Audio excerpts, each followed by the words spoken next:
Hey everyone, today we are going to be working with the Splash Zone collection from Blvd. As you know, their collection kits have 20 pages in them, and that would be too much leftovers for me at this point with the cutting guides that I have right now. So to add on to individual sheets that I bought, I used the ephemera icons, the ephemera words, and then the 12x12 chipboard sticker sheet. I bought 8 individual sheets that coordinate with this collection, along with 4 sheets of cardstock. So we need 4 background papers and 3 accent papers, along with there's 1 sheet here of the journaling cards that we're going to cut up and use on our pages as embellishments, and then we have 4 sheets of cardstock. So the 2 yellow ones are called Grapefruit Bliss from Basil, and from Basil the green one is called Lime Crush, and I think these are smooth texture. That's my favorite. So here I'm going to kind of go through the picture or the papers that we have. So this one here is our journaling card, but we're going to put that to the side and we're going to cut it up and use it later on. These 2 polka dot papers here are going to be the backgrounds for our layouts number 3 and 4. And then those words there are going to be the words and this are the same paper. So I actually bought 4 sheets of the same paper. So I had to pre-plan this when I ordered it because I knew I wanted to do a double layout with this collection. So that's our backgrounds for pages 3 and 4. And then this word paper here is the backgrounds for page 1 and 2. And then these papers that are left here are our accent papers. So I knew that blue color was going to be really bold. So that's our accent piece number 1. And then this paper here, it's going to blend in way too much with the backgrounds. So we're going to use the back side of it, and we're going to use it on layout 3 and 4 as our accent number 3. And then this sunny paper is also another favorite of mine. It's going to be used on all 4 sheets as well as the blue fishy background paper. And this looks really well on our background paper, so we're going to use that as our accent number 2. And we're just going to go ahead and get started with our cutting guide.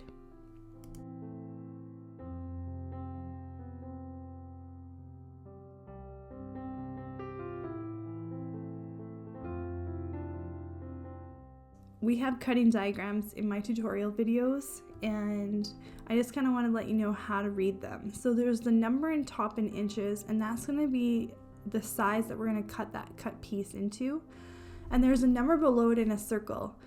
So a lot of the times we're making 4 pages or 6 pages when we're using these cutting diagrams, and all these cut pieces can sort of get very disorganized. So that number inside of the circle there represents a pile that you're going to put that cut piece into. So for a 4-page tutorial, we're going to make 4 piles. And for a 6-page tutorial, we're going to make 6 piles. So the numbers are going to be either 1 through 4 or 1 through 6. So page 1 is going to have all the cut pieces that have a circle with the number 1 inside. And so on for the 4 or 6 pages.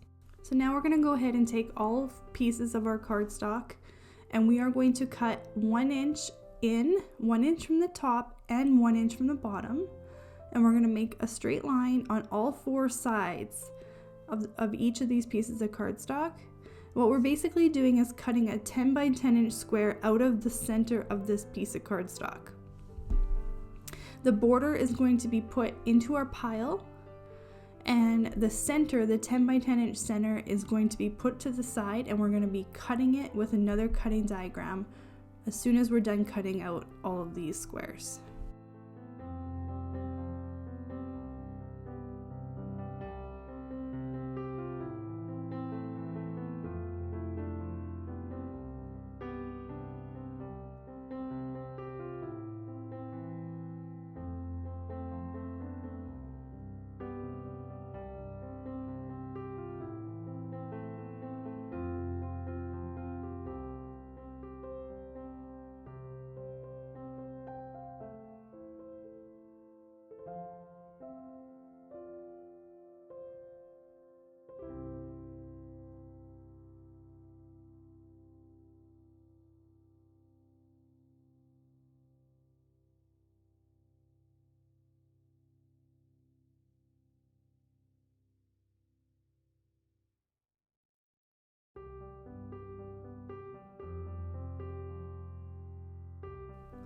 Okay, so for our background papers, we are going to be cutting off 0.25 inches on one side and 0.5 inches off on the other side.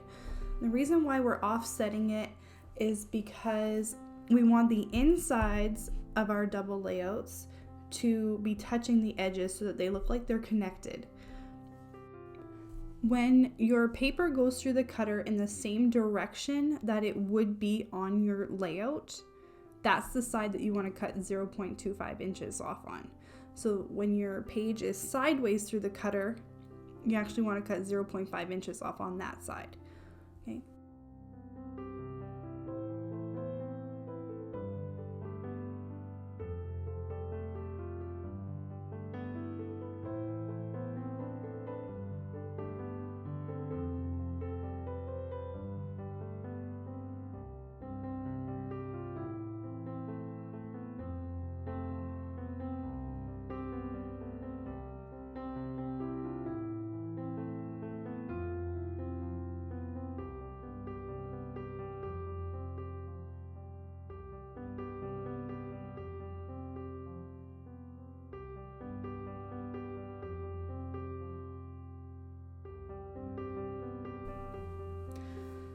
Hey everyone, so today we're doing another double layout. I know we did one a couple weeks ago, and I try not to schedule the same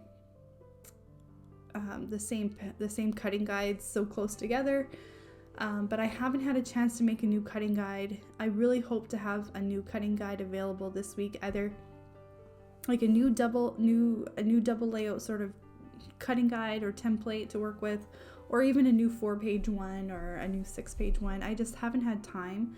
So I'm gonna and I had originally intended with this paper to do double layouts because, as you've noticed from the cutting guide itself earlier, that this paper is actually, the back side of it is circles.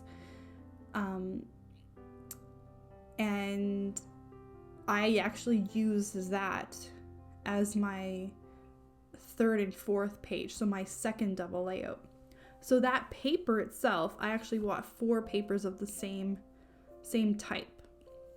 So that had to be planned out when I was buying my paper, because I didn't buy this particular collection of product as a collection kit. I just bought it by the individual sheet. So that had to be pre-planned, and that's fine with me. It works with the pictures that I have, and so that's kind of why we have another double layout that's the same as one we did a couple weeks ago. So because of that, I feel like the embellishments and what I did on these pages is fairly straightforward. I feel like the clusters and putting embellishments around my pictures is very similar to what you've seen me do in the past. So I don't really think there's anything too special to talk about in this video regarding my thought process around that. But I do have a question that I get often in the comments of my videos about photos. So I figured today would be a perfect time to talk about photos and how they work with the layouts and things like that. So I think what makes it hard for people watching my videos to really wrap their head around it, I think what makes it hard is that they don't see my pictures on camera. And people often ask me, do you plan your layouts based on your pictures? Or do you make your layouts and then plan your pictures after? And I actually do both. So I'm going to talk about both. Right now I'm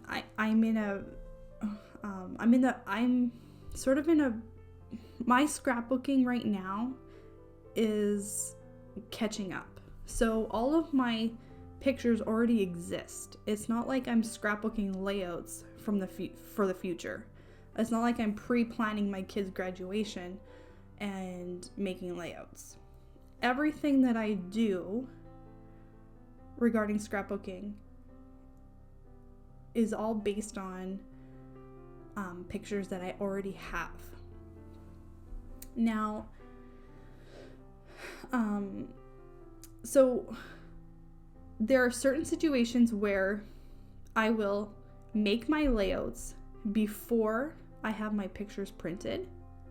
And then there are also times where I will have my pictures printed and base my layouts on my pictures that I have. And here's why. Okay, so there are times when I have a certain situation, let's say going to somebody's house to celebrate a birthday.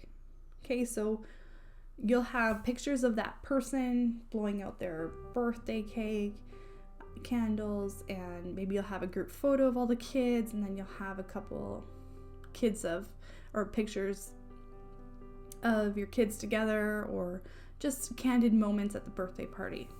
Okay, so usually those kind of situations I'll have, around a dozen photos or so. And I scrapbook in my family albums, so that's not including holidays or special occasions like grad albums or wedding albums or anything like that. So my family albums, which is something I do from January 1st to December 31st, I usually plan around 100 pages. So that gives me roughly 8 pages per month.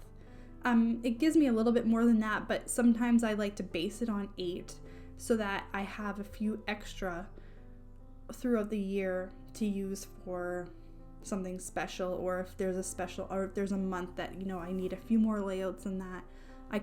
So that's kind of like I try and base it 8 per month. So if I know that, let's say June is a really busy month. So my kids are 4-H kids. There's a lot of events for 4-H. There's a lot of field trips. There's track and field. There's a birthday. There's some camping already. There's some end of school awards. There's a lot of things happening in June. Did I say June or January? I meant in June if I did say January. So in June, I know is a month that I have a lot of events. So I'm not going to do a double layout for camping. I'm going to choose, if we do go camping in June, I'm going to choose one layout because I can't use up more of my pages in June for camping. Same thing with track and field, right? If I have track and field in June, I know I can only probably dedicate one page to it because I've already used up I have a lot of events to cover in June. Now, for things like that, a lot of times, let's say I have track and field, I took 6 pictures and I can only put about 3 of them on my one layout. So what I'll do is I will print out those 6 pictures and I will take my layout, and let's say there's a really good shot of my kid doing something and it requires a landscape picture, not a horizontal picture. I'm going to make sure that my layout has a 4x6 photo area, first of all, because some of them only have 3x4 photo areas or whatever. But let's say I want to highlight something, make it a full big size picture, and I need it to be horizontal. Okay, so with my cutting guides, I'm still using my cutting guides. But let's say I had a layout that had 2 3x4 vertical photo areas and 1 4x6 vertical area. Well, what I'm going to do is I'm going to take that layout and I'm going to rotate it 90 degrees. So I'm still going to keep all the cut pieces that are the same from the cutting guide. I'm still going to orientate my page the same, but I'm going to rotate it 90 degrees. And I'm going to so now that what was previously a 4x6 vertical area is now a 4x6 horizontal area. So my 3x4 photo areas are also now 3x4 landscape instead of 3x4 vertical. So now and all my pictures are printed 4x6 because I don't pre-plan cutting them down to 3x4 photo areas to save print costs. So basically what I'm going to do now is I'm going to take my other two pictures and I'm just going to like take pictures that have maybe a little bit more dead space in them, and I'm going to cut them down to 3x4 horizontal rather than a 3x4 vertical, since I got to cut them anyways. Now a lot of times that works out just fine. So basically what I did is, in that situation, I am taking my cutting guide, but because I already have my pictures, I'm actually rotating that layout I am planning to make, and I am orientating it in that way because I know that that's what works for my pictures. But there are situations that don't work that way. So for an example, in August, I have quite a few pages to work with because we don't have a lot of events going on other than maybe like a wedding or random things like that. So we have a lot of pages that can be dedicated to like fishing and camping, things like that. Now, August long weekend, a lot of the times in the past, we've had a whole bunch of family visit us at the lake, and the kids like to go tubing together. So I'm usually the person taking pictures in the boat, and the kids always love it when I can get like those good action shots of them falling off the tube, or lots of air under the tube, or things like that. Now, to get those good shots, you've got to take a lot of pictures. And it's not uncommon for me to have, an afternoon of tubing and end up with 300 pictures. Now, going through, I'm not going to print 300 pictures and then go pick my best ones.